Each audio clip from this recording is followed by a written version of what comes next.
So, Jen, I don't know where exactly that you want to start. I had told the board members that, we had met just so I had a better understanding of some of the questions that you guys had. I have reviewed some of that with them. And I don't know what questions remain. And in a larger setting, like we have here, if there is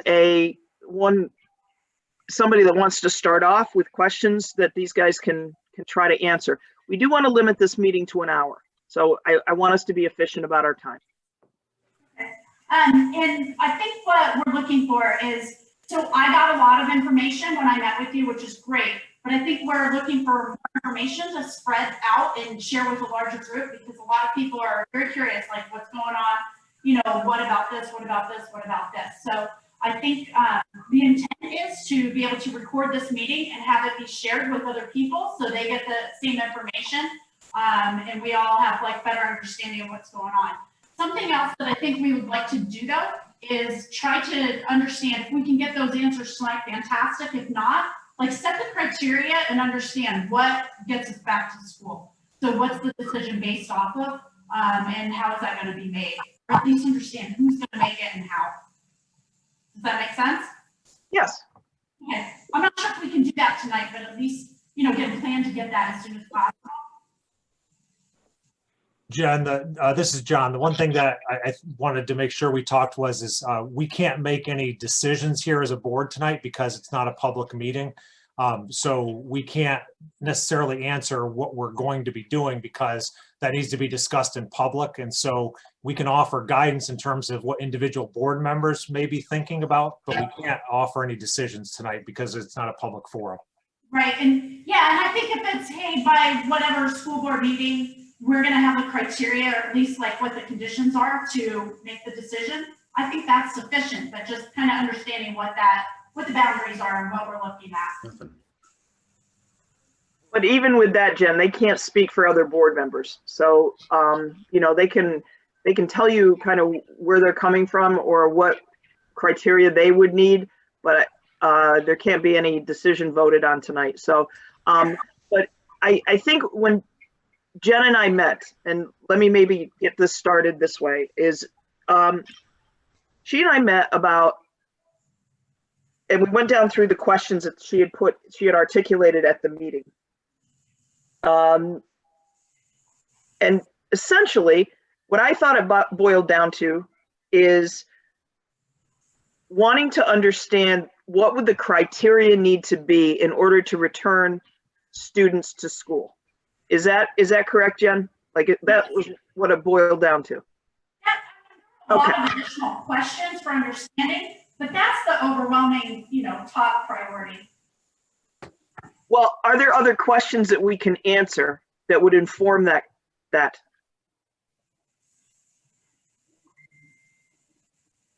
I know there were still a lot of questions around the funds, so if you could talk to that, I think that would be helpful, just so people know that. So, what, Jen? I'm sorry. Regarding the funds, so the additional funds that were provided, through the state and federal for COVID. Okay, so I will let Mary Jean and Shane speak to that. Mary Jean wrote the grants. Shane and Mary Jean together have been executing the grants. And so I'm just gonna let them speak to what we have spent the money on so far. Sure. So just a couple of quick comments. I mean, by and large, the funding that has come through to the district at this point has been federal funding. There has been, it's administered through the state. So the way that the dollars flowed was from federal through, you'll hear people refer to the CARES grant or the ESSER grant. Those are two of the nomenclature that are used. That money then goes to the state, and then the state determined how that would be distributed. And I'm gonna let Mary Jean talk a little bit about that distribution process and what we had to do in order to apply for those funds. The other source of funding that I'll just mention is FEMA. So there was communication that there was a very limited number of things that could be reimbursed through FEMA. So there were not dollars that came to us directly for the purchase of things, but there were certain things that were qualified for reimbursement through FEMA. And Mary Jean also coordinated those grants as well. So I'll let her kind of talk about that, and then we can get into some of the details around how the money was spent. Okay, so FEMA grants, the 2 FEMA grants are strictly for PPE and cleaning. Those are really the 2 areas that the federal government has allowed us to spend money under FEMA. And the places that we used it were for student masks and adult masks. We used it for backpack sprayers, the static sprayers, and we've used it for cleaning supplies. So there's about $115,000 in that we used that went specifically for masks and cleaning supplies. That grant was up as of September 14th. So that grant is no longer available unless FEMA decides to open it back up to schools. They have closed it to schools, and it's only for first responders at this time. The ESSER and the CARES grants and the PCCD, there's actually a couple different ones. Depending on what you're looking at, for the one grant we spent on the Chromebooks. So a majority of that went to Chromebooks, to online platforms such as Clever, a lot of background stuff that you will not see as a parent, to make sure that we can deliver what we need to do when we're virtual. That also went towards, again, masks, cleaning supplies. When we're looking at masks, we're spending about $50,000, $100,000 on masks. But it's also cleaning supplies. It's also payment for teachers that worked all summer long and created the courses and began to start the courses that they're working on. So that's what that funding has been spent on, and we still do continue to have funds a little bit in our ESSER grant.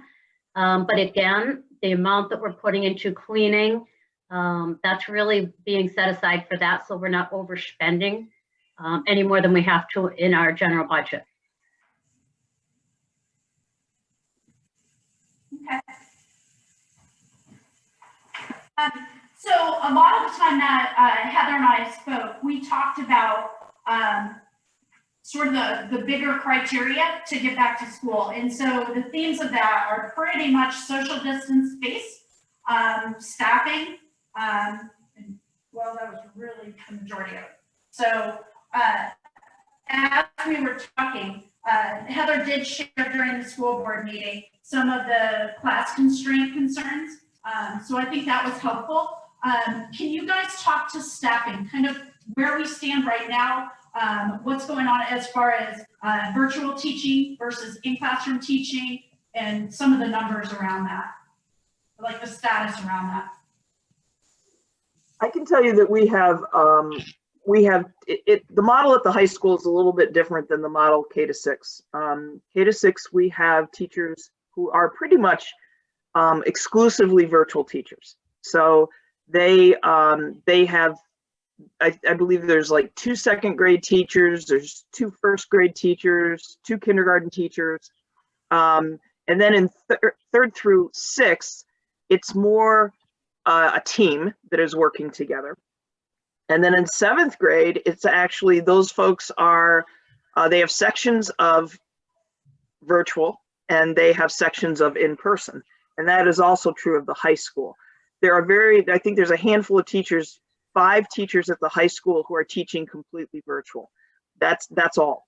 And they just have sections of virtual, and they might have, and they obviously would have, multiple grade levels. So the model's a little bit different because there's a lot more choice at the high school. And, you know, so we had to look at that and say, okay, the high school is a completely different animal. But there's only about 5 teachers that are teaching completely virtual, 8 through 12. 7th grade is sort of a blend of what the whole high school looks like. The rest of the high school teachers may be teaching 6 periods, 5 periods a day in person, and then they have 1 virtual period where they're teaching something that's in their certification area. Does that help? How many teachers do you have in the high school? Staff teachers in the high school?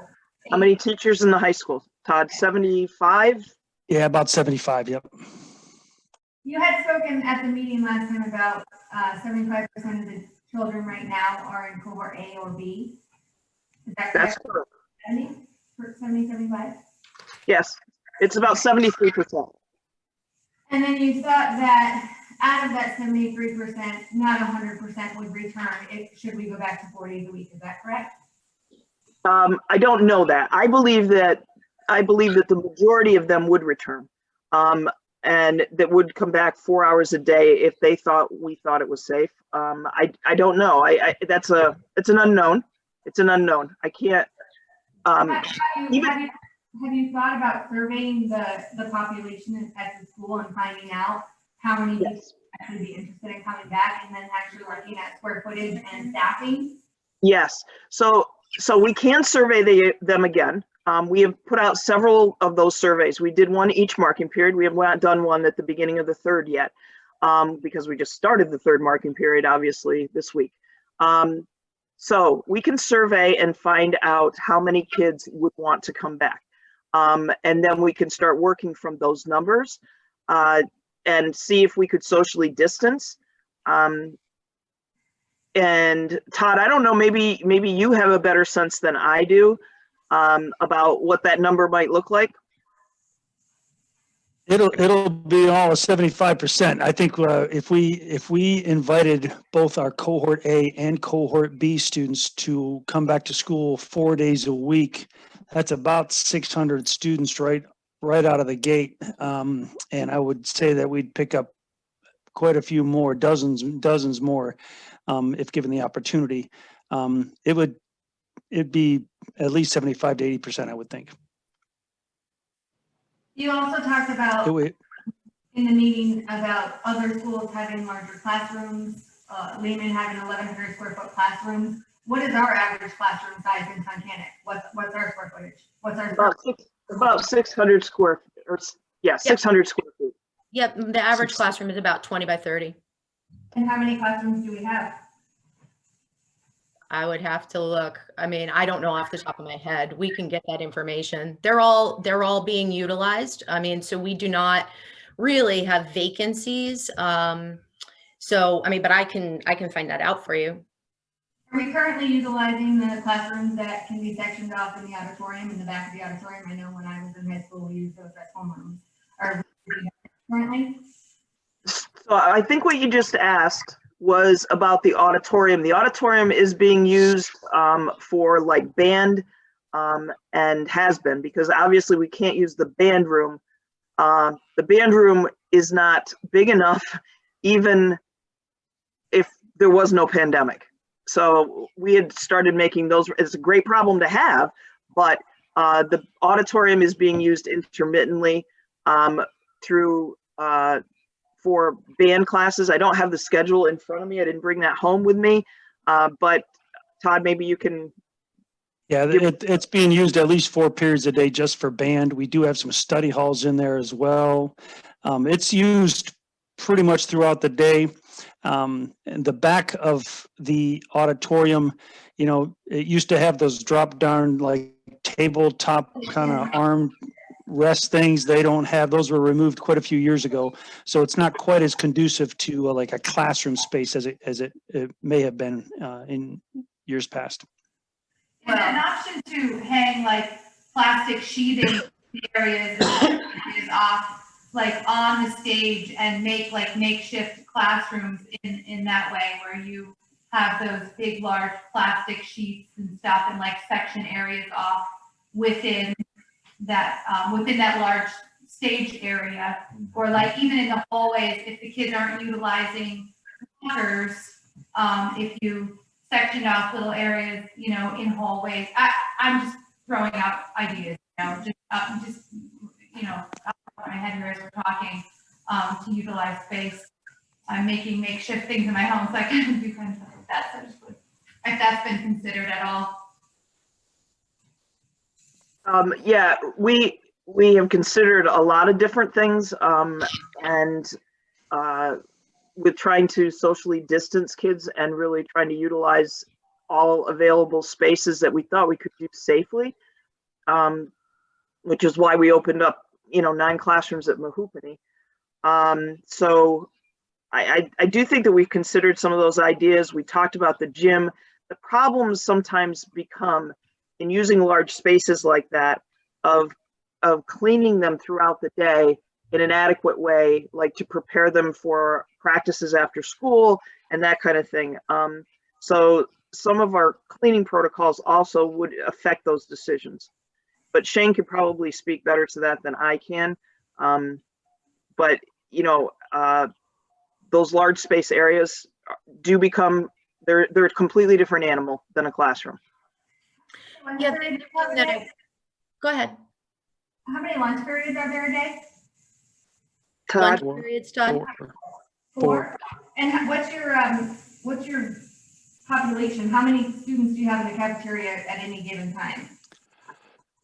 Right now, on a cohort A day, we're probably anywhere from 85 to 110 at the most, and a cohort B day about the same. It fluctuates from 85 to about it. We can fit 115 students in there 6 feet apart, maximum capacity. Okay, so 85, and you have 4 of those? 4, am I right? So cohort A, Yes. you have 4 periods, and on each period, there's 85 to 100 students in there at each period? Is that right? Sure. Okay. I just want to jump in real quick. Also, just to be clear, I turned my video off because my computer cannot keep up. I don't know if it's the computer or the internet or something today, but I promise you I didn't like abscond to watch Netflix or something. I just want to throw out there from my perspective, I can't speak for the whole board or administration. These conversations are ongoing, but I just want to be clear that as you guys are throwing out ideas and we're coming back with, here's what we've looked at as far as that idea or what would or wouldn't work with that idea, that I don't think even as spring comes up and we talk about what a return could look like, that we've ruled out anything, even some additional ideas like the things that have been said about, tents or, nicer weather gives us a few more options. So I think that there will probably be a commitment to some degree of social distancing, even if, if we do get to return in, 6-8 weeks or, whatever that looks like. I'm just throwing numbers out from my head. This is not speaking for anybody else, but, the social distancing and a barrier to that would not be a barrier to returning. I think we would find ways, especially like I said, with the nicer weather, to be able to incorporate some other spaces or some other things to return. So I hope that makes sense, for what we're trying to say. Like, I just don't want it to come across that we're saying that returning this year wouldn't happen because there is no way to find a socially distant, acceptable process to do that. So what you're saying is, So it's staffing. yeah, so what you're saying is if it can happen, you would make it happen. Yeah, I think there's a lot of factors that have to be taken into consideration. So, at the end of the day, there is a cost factor associated with any mobile spaces. So, and there's a staffing implication. So we've not really gotten into the details of what that would mean from a staffing standpoint, but every time we add an additional classroom, that requires a certified adult to be in that classroom. And when I say certified, that can look like a variety of different certifications, but at the end of the day, we need to have individuals who are trained and qualified to be working with students, whether they're monitoring them or they're physically teaching them.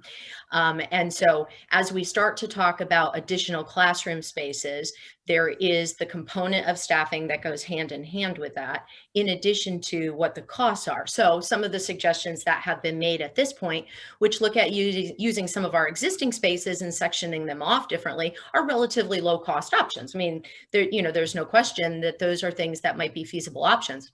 May not be enough. And so then the next question would be, okay, so then what is the next level that we would look at?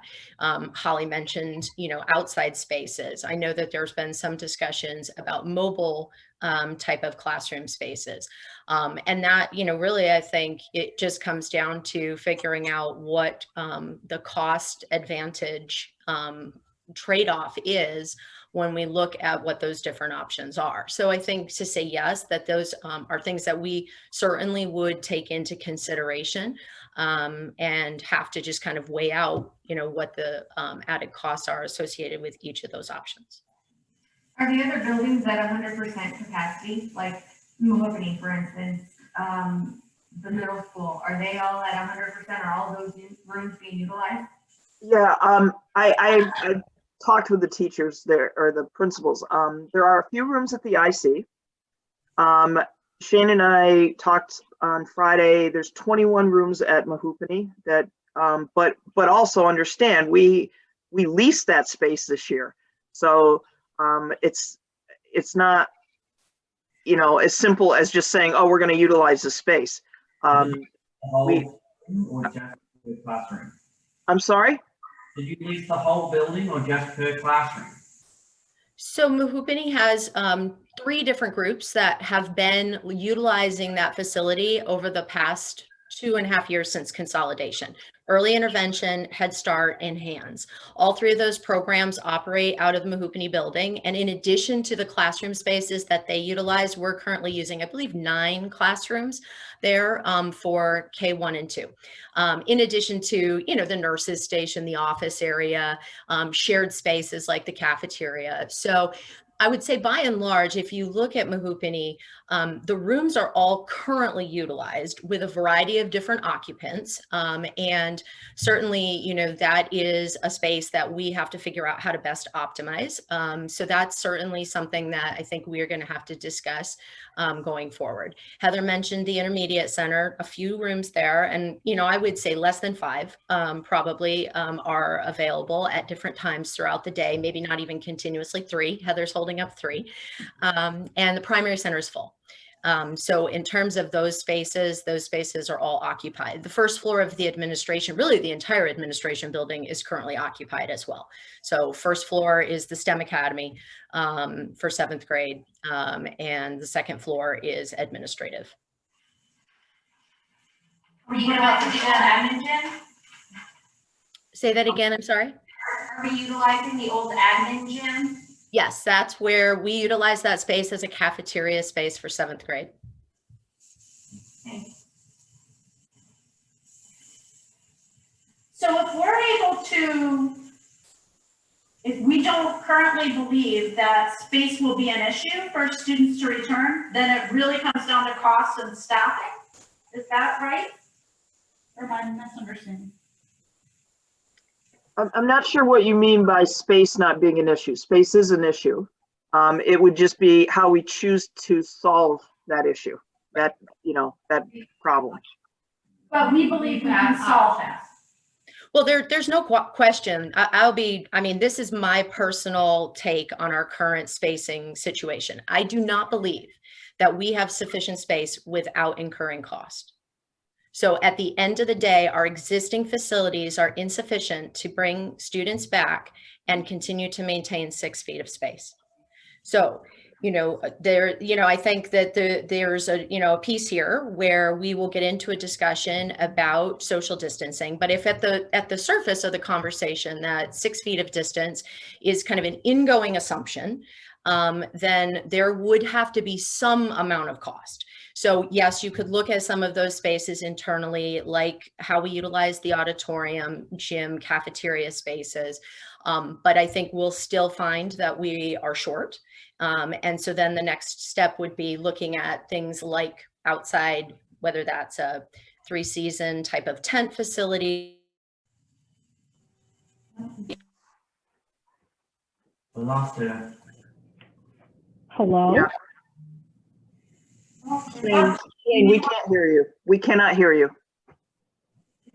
Shane, we cannot hear you. She's got a lot of information to give. We can't, Shane, We can't hear. I understand that. I understand that. No. Mary Jean, is she muted? Right. No. She's not. Shane, you lost your audio. No, There you go. freezing up. Shane, say something. Now you're back. Yeah, There you there go. we are. Yeah. By turning off your video, it helped tremendously for me.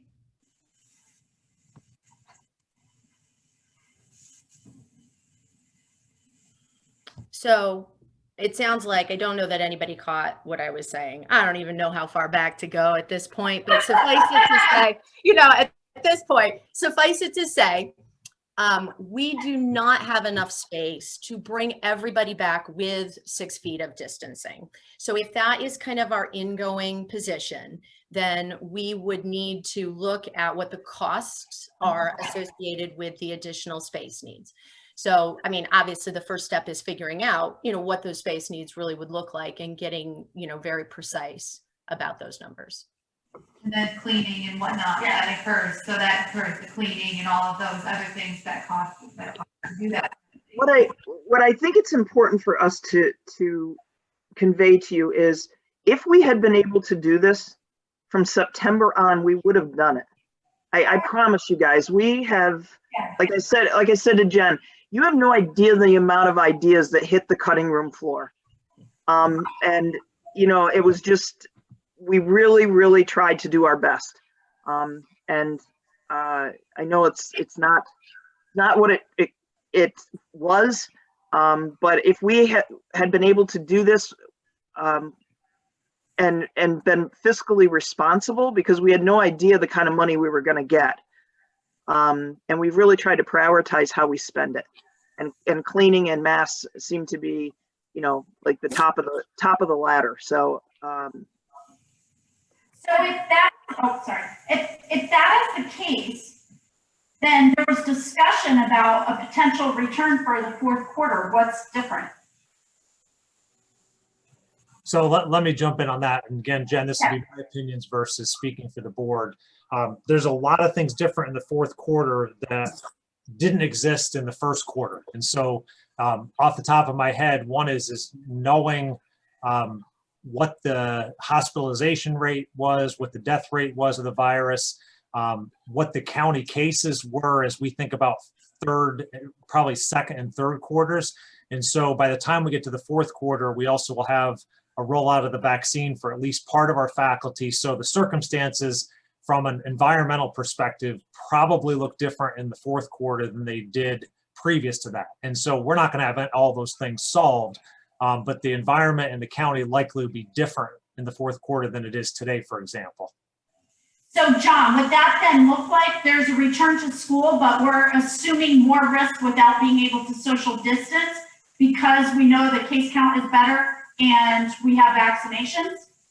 There would have to be a discussion, Jen. So like, Okay. I can't answer But that. that's the thought.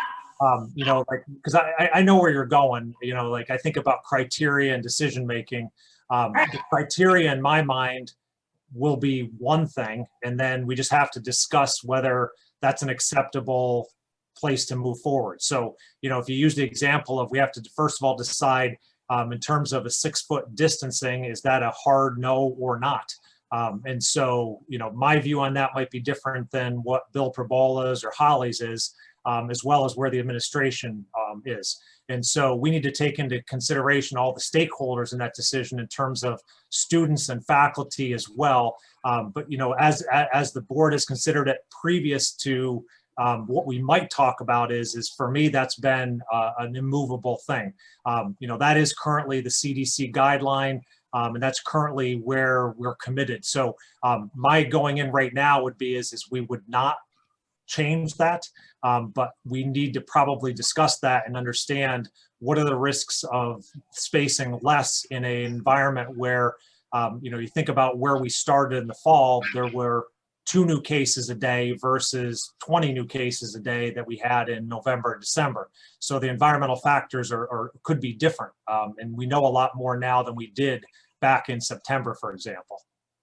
I want to jump in on there too, I'm not sure how closely everybody was following things back in the fall, but I think we were actually very close to, we keep bringing up that term of like, what's the acceptable level of risk that we're willing to assume. And that certainly varies from board member to board member, and even throughout administration. In the fall, going back into the second quarter, there was a push from, a large amount of the board members to bring kids back either 3 days a week or 4 days a week. And we had done all kinds of, data collection on what that could look like. And that right around the time we would have had to pull the trigger on that is when the numbers and the case counts spiked. And so we got pushed into the, whatever they call it, the severe or high risk or whatever category by the state and all these other things. So, the appetite for that risk assumption changed amongst the board, some of the board. So now we're coming back into another scenario where, okay, now, all these numbers are dropping. So that discussion of what is the acceptable level of risk that we're willing to assume will come into play again. And maybe that looks differently, when you're looking at how many of those classrooms was there 15 kids or 16 kids versus 22 or 23 or 25, that could look different. So I think that our data points look different now than they did coming into the second quarter and, or even coming into the third quarter. And that's going to be honestly, that is the criteria. That is the data point that it's going to come down to is the level of risk that any one decision maker is willing to take on. And how that's going to play out will vary from person to person, but that's where we need to collect the information to make that decision. But I would say ideally the position would be is we follow the CDC guidelines and figure out a way to maximize our space. Like that's ideally where I personally would like to be, because then I don't need to worry about, is it right or wrong? We can just try to mitigate this as best we can with utilization, like we were saying, of maybe outdoor space or further using cafeteria or, gym space. What I can say is though, is there's also a continuity of education that needs to be balanced. And so we talked about the cost. So Shane mentioned that, but we also need to be sensitive to whatever solution we come up with doesn't create a worse educational environment for kids than what we're doing right now.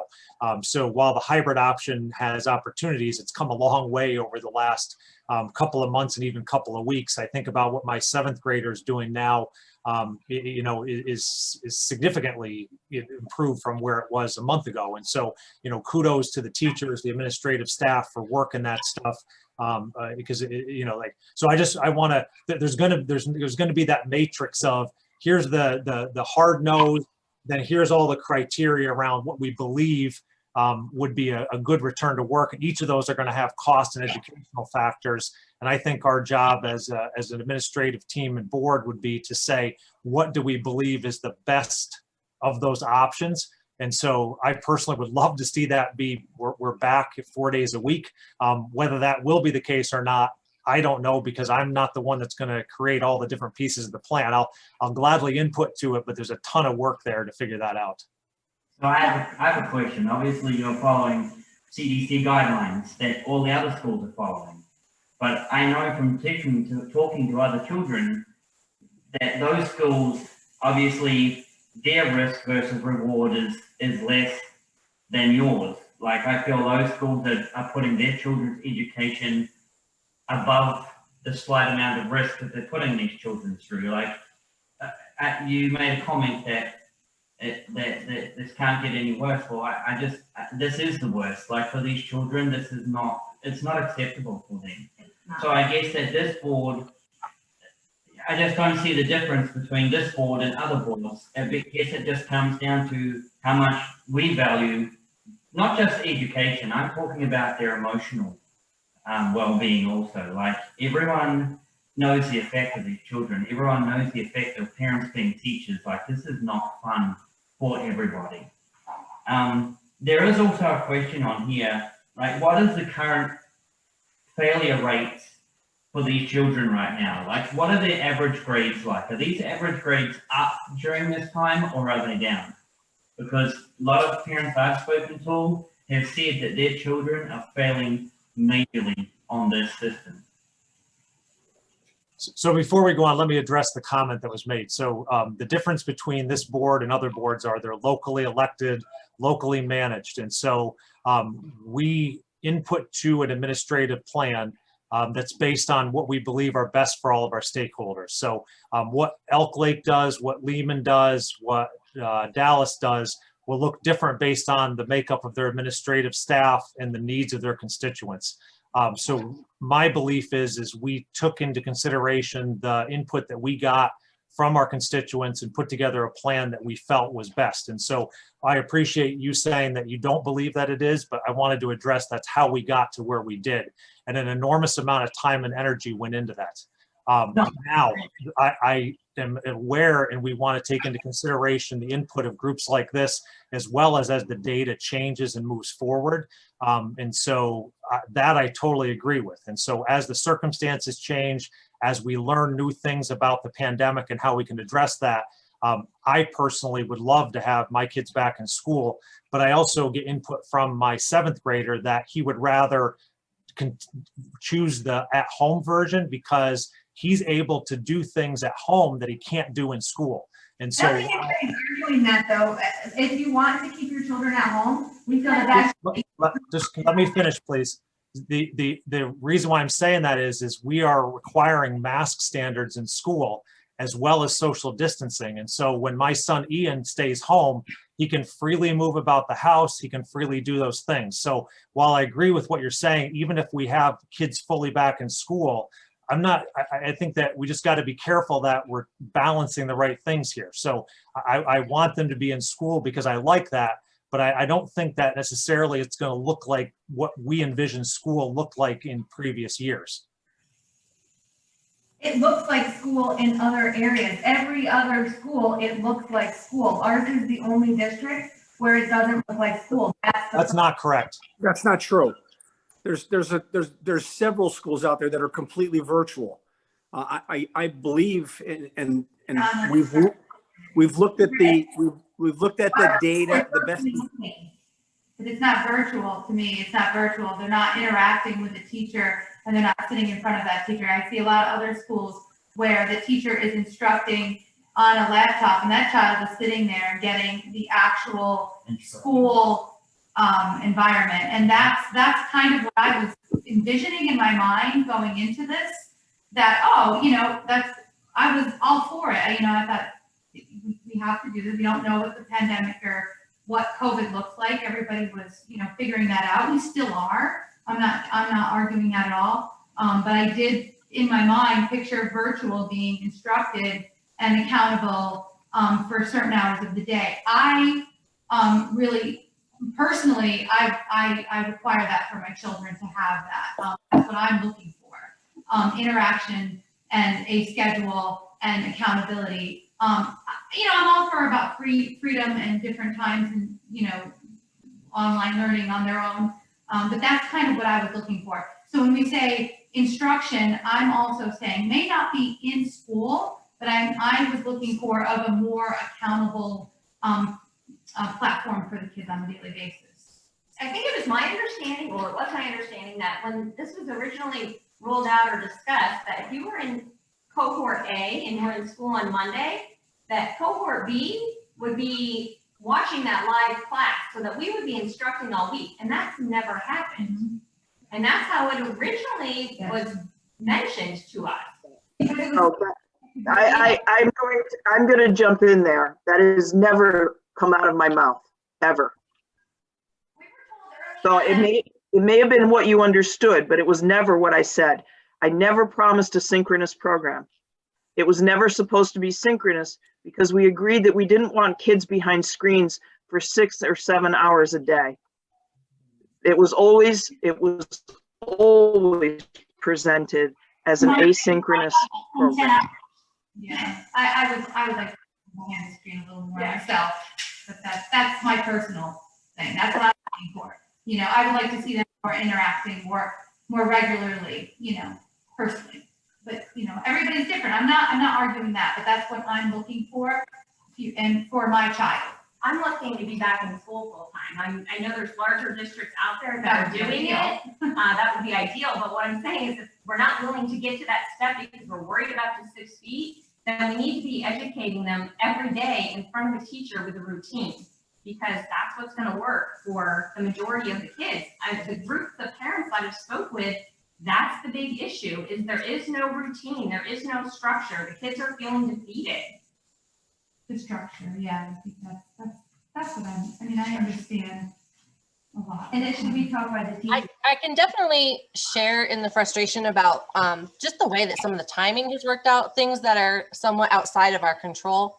You know, for example, my kids are cohort B kids, and I think at this point they haven't been in a classroom in 2 weeks, or they won't have been in a classroom in 2 weeks because it just happened to fall that, you know, between days out here and there for COVID cases and weather and, you know, the end of the semester, they haven't been in. And it would be easier to stomach what was going on. That might not be the right word, but I hope you know what I mean. Like on Monday, Wednesday, and Friday, if, you know, the kids were actually able to be in there every Tuesday and Thursday, and that hasn't been the case. And, you know, I think that has been a contributing factor, that uncertainty that led to more of the virtual and Zoom type classes. Todd can correct me if I'm wrong, but that was kind of my impression of how these things were coming around. And I know that that's been something that the teachers have been pushing out in the last week or two.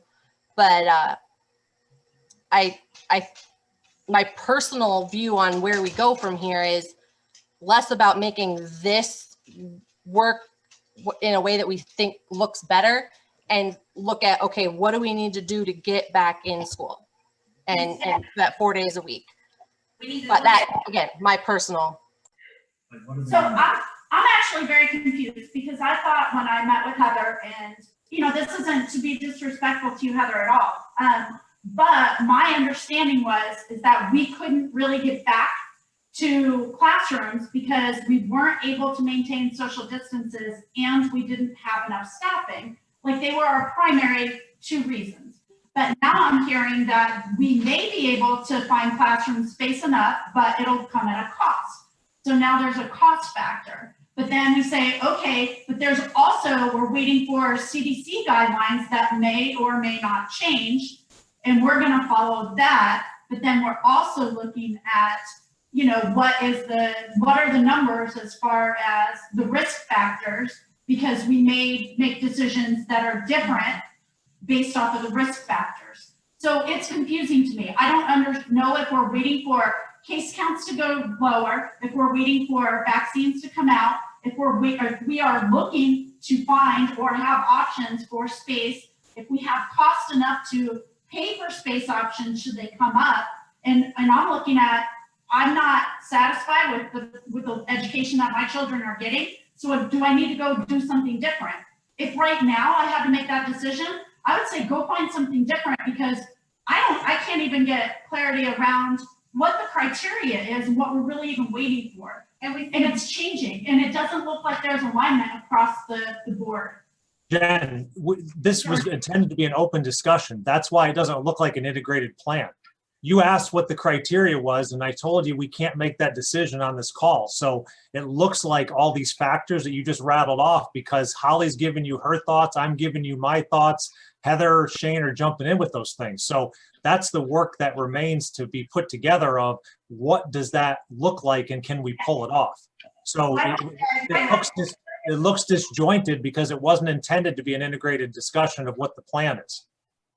But why don't we know how many kids are planning on coming back at this point? We're in the third working period, and it's something that if it's in your, like, as a business person, if you're saying, hey, this is our next step, the first thing that you would do is figure out how many students you're gonna have, how much square footage you need, what you actually need to be able to put this plan in place, not just hypothetical numbers, saying we just probably don't have enough space. Well, you don't know, because you don't know that that's even a barrier, because you don't know how many students you have. We can definitely conclusively say we don't currently have enough space. There's no question about that. Maintaining our existing guidelines for 6 feet of social distancing, we cannot socially distance with the 75% of the kids who are currently in cohorts A and B. We can say that. That is a fact. Now, to answer your question about how many additional people would be potentially returning if we were able to do that, then that is kind of the second piece of it. So given the current enrollment of approximately 73 to 75% of the students who are split between the two cohorts in grades 8 through 12, we do not currently have enough space to be able to maintain 6 feet of space. across the existing high school buildings.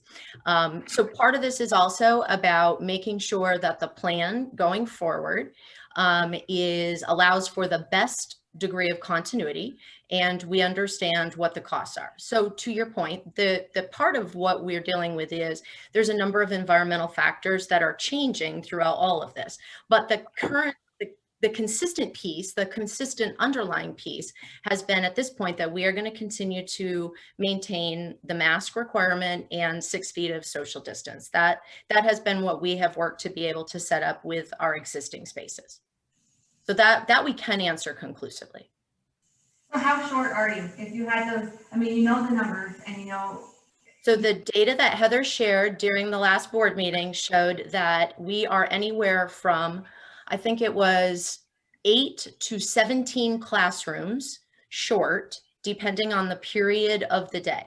So when she shared that information in her PowerPoint during last board meeting, what she did is they looked period by period, and they looked to see the number of kids that would be in each of the individual sections, and they looked at where where the max number was. So if you looked at like the number of classrooms that exceeded our current roughly 13 kids, depends on the classroom, but it's about 13 to 15 kids per classroom. And Mr. Bosher, correct me if I'm wrong, but if it's 13 to 15 kids per classroom, they looked at each of those sections and said, how many classrooms do we have that exceed that number, where we would have problems being able to put all of those kids together if we merged those two cohorts back together. And it ranged, I think on the low end, the lowest period I think was 8 sections, and on the high end I think it was 17. So if we get 17 classrooms, how many teachers are we? 17. Correct. Okay.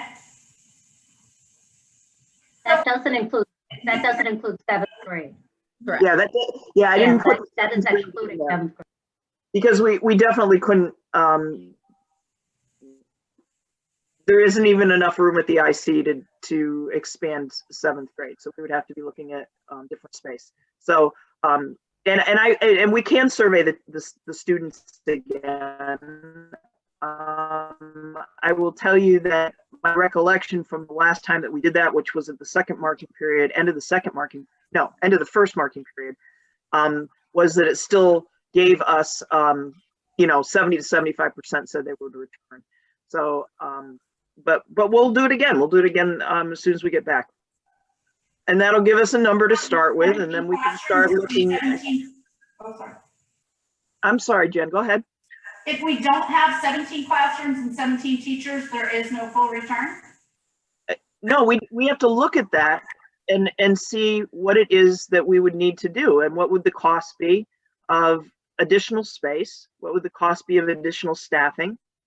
I can't answer that right off the top of my head. And if the board would then, I'd bring that information to the board and they would decide. Yeah, or the other way to think about it, is if you could magically come up with 12 classrooms, Jen, where you could be big enough to socially distance and a teacher could teach in those, then that would be a possible solution. And then assuming you could solve the ancillary problems of what you're doing in the library and busing and things like that. So we have the classroom issue, and I'm assuming that the cafeteria and busing would be easier to solve, but then they would just be looked at after you fix the classroom issue. Yeah, the cafeteria would be a challenge. Socially distancing in the cafeteria, we'd have to find another space for half of the kids. I'm not saying it can't be done. I'm just saying that would be one of the challenges of doing that, because the cafeteria, also those large space areas, again, are cleaned thoroughly before the next group of students comes in. Yeah, and that's a higher risk area because the whole idea is nobody's wearing a mask. So you're eating. And so when you look at infection rates of universities and where they're finding the risk, because I've studied a few of them, cafeteria spaces are the highest risks, much higher than classroom areas. We're talking about, but the kids' infection rate is not high, correct? And the transfer rate in schools hasn't happened yet. I didn't hear you. Go ahead, say that again. So the infection rate though is minimal in our district and in our school, and then I believe we've not had any transfers in the school, like cases that have come in have been from outside. There's absolutely no way that you can say that. We don't know. We Okay. do not know. And then, so the numbers that you're talking about, you're saying we can't be discussed here on this forum. So if we come down on the next board meeting, which is an open forum, then those numbers we can start discussing and figuring out what that looks like and where that, so we can start having something we know that we have to work towards. So we know when the infection rate comes to a certain percentage and all that sort of, all the numbers line up, then we know that that's going to happen. I think that, you know, I can gather numbers for the board as far as space. I can gather numbers for the board as far as space is concerned and costs are concerned and numbers of, you know, how many kids are we looking at? And I can provide that to the board. I will not pretend to understand transmission rates. I am not a scientist. I am not a public health worker. So I am not going to make any recommendations on that. Todd, I have a quick question for you, and it was probably already addressed, but how many students can we, or how many students fit in a high school classroom right now with the distancing? So I did the figures that I showed at the last board meeting based on 15 in a classroom. Okay. I had discussed that with Todd and also with John and Shane. So I used 15 as the cutoff, just socially distanced. 15 in all of them then? No, not all of the sections would have 15, but what I counted was the ones that would be over 15. I had a question. Do we have any classes that are in the high school now that go over that 15 at a time in the current hybrid model? Todd, now the only ones that I would think would be the music, maybe the band. Yeah. And they're in the auditorium. That's why they're in the auditorium.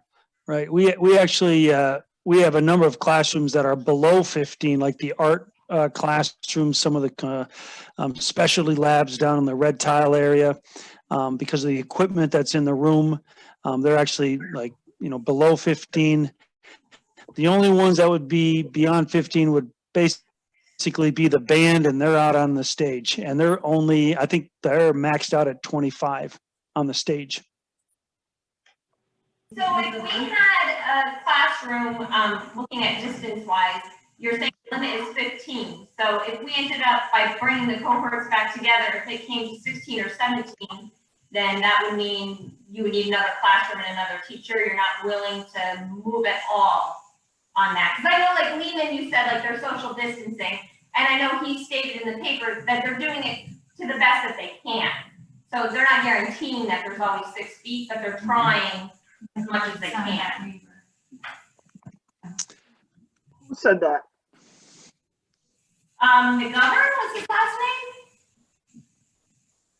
That's what he was quoted in the paper as saying. Yeah, McGovern said.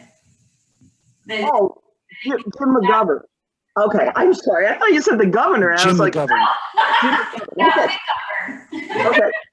So he's the superintendent at Lehman, and what he has indicated to me is that they are socially distanced in the classroom. There may be some other places where they're doing it to the best of their ability, but because their classrooms are so large, that is what I understood Jim to say was it's.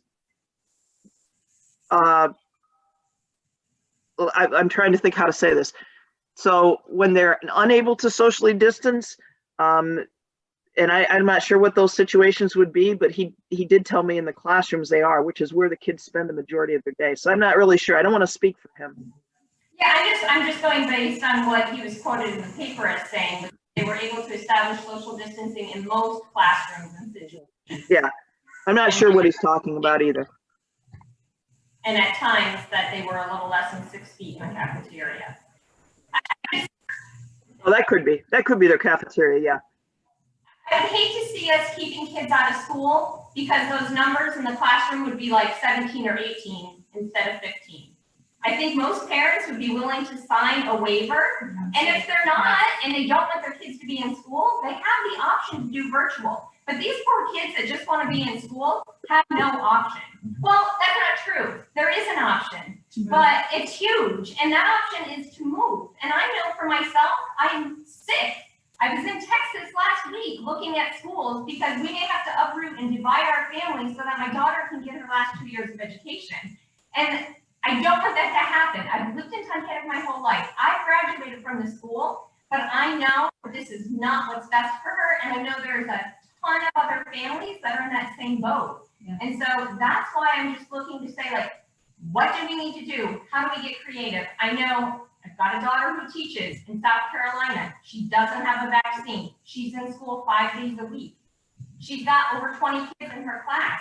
They're doing okay. I mean, there's things you got to do. They put plastic up, but it's working. And I just want to find a solution so it can work for us. I guess that's the question. Like, these CDC guidelines are national, yet it seems to be a free-for-all of how you read them and how you take them. Like, there are states like Arizona and places like that. They're 5 days a week, and then they're just doing it. And I know in my situation, my one daughter, she's good. She's fine with, she's doing great with the online. She's a self-propeller, she's pretty good. My other child needs that. So that's where I'm at with my other child. I'm looking for that myself. I mean, and I get what you're all saying, and I understand it. And if that's where, I'm looking at it to make decisions for myself, for her, for one kid that needs a different avenue than the other because of it. So, she needs the 4 days, 5 days. One child doesn't. Individual needs, like you said, and that's what I'm looking for. I think if Tunkhannock's too short-sighted, you're gonna lose a lot of student population because we're gonna find other schools to send our children to. It's not just our families, but families that we've spoken to as well. You'll see a huge population leak. Which would be sad. It would be very sad, right? And I know that other places, so like we look at social distancing as kind of one of the primary things. So I know I've seen it in other public arenas and, at Procter & Gamble, in places where you can't maintain the 6 feet, you put up a piece of plexiglass between people. It doesn't have to go to the ceiling. It's just a piece of plexiglass that's there. Obviously that can be expensive, but like, can we get donations? Can we get donations? Yeah, can we do things like that and just maximize some of the classroom spaces? So don't physically divide them by space, but divide them with something. Like physically put something clear between students. And I think that's where like another source of frustration is like I still don't know like who even owns the plan, like where's the finish line? Like what's gonna get us over that? Like, and I'm willing to help. And I think a lot of other parents are. And, like Heather and I talked, if it's a case of where a classroom has 28 students and you really cannot get them in one classroom, have something virtual in the second classroom, one teacher teaches it, and then have an adult in the other classroom. Get volunteers to do that. That's a zero cost solution. So like I'm willing to have somebody look at that, but when I hear, yeah, we can get those numbers, yeah, we can do that, like I'm willing to help to get my kids back in school. And I think there are a lot of other parents that are, but we want to understand what's it take, how do we help, and how can we fit in? Because right now, like I feel like there's not alignment even within the board for how to get there. Jen, but so let me jump in. So I want to project, we are fully committed to work on what would it take to get kids back to school. I can speak for myself. I can't speak for everyone else. I know that in talking to board members, we're aligned to that. I think it's difficult to answer a lot of your questions because up to this point, we've been working on, Heather used this originally, you're trying to build a plane when it's in the air. And so now this thing's going, we've made a ton of progress. I think that the next natural evolution is what needs to be done, and can we go back more than we are coming up at some point in the future. So the board, the way that this functions is the board asks the administration for data. The administration comes up with that data and recommendation. and the board decides on whether we're going to proceed in one direction or the other. So from a decision-making process, that's the way that this works. And so I'm listening to the input. I agree with some of the things that are said, not everything, because there's, this is a short period of time, and there was an evolution to how we got to this place, and it wasn't really by chance. I know it feels that way sometimes, but thought processes went into this based on the data, the risk, and the evolution of what we knew. Going forward, I would like to engage on the plan, and if we need help, then we can reach out to get that. At this point, I don't think we need help because we don't have a direction of which part of this we need to change. And so the risk level from a county perspective has been such that we haven't been willing to sacrifice the 6 foot distancing. And so we need to evaluate where we are with that in the future. And then can we mitigate that risk with additional classrooms that are larger, streaming to next door, other barriers that are possible. I talk to a lot of other districts, and I know Heather does clearly through the IU, many other superintendents. So as those ideas come up, we're going to take them into consideration with the end goal of additional face-to-face time. I know that that's where our teachers would like to be. I know that's where obviously most of our parents would like to be. So for that, I'm fully committed to work on that. I don't think we could have gone much faster to that end point. Many would disagree with that, but I personally don't, or I would have been pushing it faster. So that's kind of where I stand on this. So, I don't have a lot more to add to this. I think we need to come up with that plan and then be sharing that in public where we can debate that amongst the 9 board members. And from there, you'd be able to see like, okay, does that plan seem like what I like or not? And then ultimately you as constituents can provide your input as you would in any other meeting, as well as send us, here's the ideas. And if we need help, we'll reach out for it. Yes, Well, I have a list of ideas. I will send them, so go ahead. I guess my question is, in some circumstances and in some jobs and in some environments, the 6 foot is not, they've said it's fine, it doesn't have to be 6 foot, and there are allowances made. I just don't understand why our children's education, there's not some sort of allowance being made for that. Like this isn't just a 9 to 5 job. Like these are children, and this isn't education, and they're suffering. And I guess that's my thoughts on that. It's okay in some circumstances, in some jobs, in some environments, and people are okay with that. And I just don't see why our children's education, there isn't some sort of tolerance and allowance where that can be adjusted. So that's a board level decision. And so your input has been voiced. And then we would need to debate that and talk about it. So you're going to have many other parents who disagree with that. And so we've tried to listen to both sides of that and take that into consideration. I'm going to have to bow out. I really appreciate everybody's time. I got to go to another meeting. So thank you. Thank you. And honestly, we are 7 minutes over. We said that, we would meet for an hour, and it's 7:37. So I'm the bad guy that gets to be the timekeeper. I know, I understand that, but so I guess Jen, maybe you and I can chat tomorrow. Can we do that? Yes, and I have some ideas that I've collected, and I'll share with everybody so they can see just, Okay, so I'll circle around with you tomorrow, provided, well, that's going to be my goal, and we'll see what the weather brings and the transportation in the morning, how crazy that is. But Shane, if you would stay on with us, because I want to just talk around tomorrow morning with you as far as, okay, all right. So thank you very much. I don't know if John or Holly or Shana have anything else to add, but I appreciate your time. Thank you, guys. I do appreciate it. Thank you very much. Thanks, guys. Thanks.